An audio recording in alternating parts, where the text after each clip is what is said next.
Man, I wish I had a laser precision MMO gaming mouse with 1640 DPI. Well, looky here, I have the Venus with the MMO gaming mouse with the 640 DPI, and I'm going to review it for you today here on Nerd Help Desk, where we review games and stuff and technology. Thanks. There you go. Thanks, bro. So we got the UtechSmart MMO gaming mouse here. UtechSmart sent it down for me to take a look at. It's pretty good. Before we start here, remember that this is an MMO gaming mouse. So it works good, great for people who are playing MMOs, which is a massive multi on whatever game that you play on that new internet connection. It has a lot of buttons on it, and the point of that is all those buttons so you can do your cast your spells in like games such as World of Warcraft. You might have heard of that one. League of Legends. Toontown Online. I currently use a Razer Death Adder, so that's what I'm going to be comparing this to. And let me say right off the bat, it's pretty impressive. Like I said, though, great for MMO. But while we were playing this, we realized that this high, insane DPI, which is 16400, which equals up to a number in English, but for your math people out there, say that, I don't know. I failed math in second grade. But it also has 1,000 polling rate, which is pretty cool. And you can adjust that all in the software. The software is pretty neat.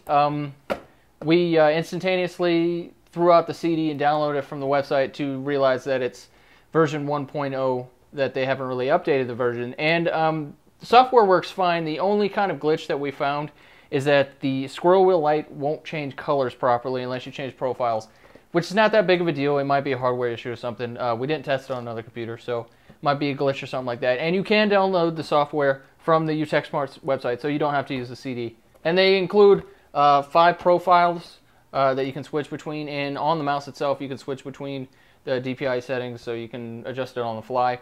It comes with weights that you can adjust the weight of the mouse to your liking. For this purpose we put all the weights in, but you could use no weights, half the weights, 4 weights, 5 weights, 6 weights. Doesn't matter, you can tune it in to the weight that you like. One of the cool things about this mouse is that it has all kinds of colors on it, 16 million different colors that you can choose, and it's got the logo on the back, the buttons on the side, all the buttons glow in the appropriate color that you choose, which is really neat. On the mouse itself, it has a scroll wheel, the 2 buttons to adjust the DPI on the fly, a right click, a left click, a double click, and then it has those 12 buttons on the side. Yeah, 12, I counted them. And that's about it. And the package includes those extra weights, as well as some pads here. So once you wear out the pads, you can put some new ones on, and these are apparently made by 3M. The high DPI on this mouse is insane. If you crank it up all the way, it takes a very, very, very small movement will throw your mouse from left to right. I don't know anyone that would actually use this, honestly, but it's great to have those insane settings for those big gamers out here. And of course you have the settings all in between those DPI, so you can really tune it in. Personally, I usually use 1800, but you know, if you want to go way higher than that, you have that option. Works great in all types of games. Like I said though, MMOs would get the most gain from this mouse, but you obviously can play any game you want on it. What do you think of mouse does? Let's talk about the grips. This facilitates the palm grip perfectly. What other grips are there? The claw grip. The claw grip doesn't work. No, the claw grip didn't work very well. 3-finger was uncomfortable. 3-finger uncomfortable. I think it does 4-finger. Okay, let me check. You could do, yeah, you could do 4-finger maybe. I don't know. See what you want. This would not be good for, like I said, claw grip is basically out of the question. And if you have small hands, you might find it uncomfortable.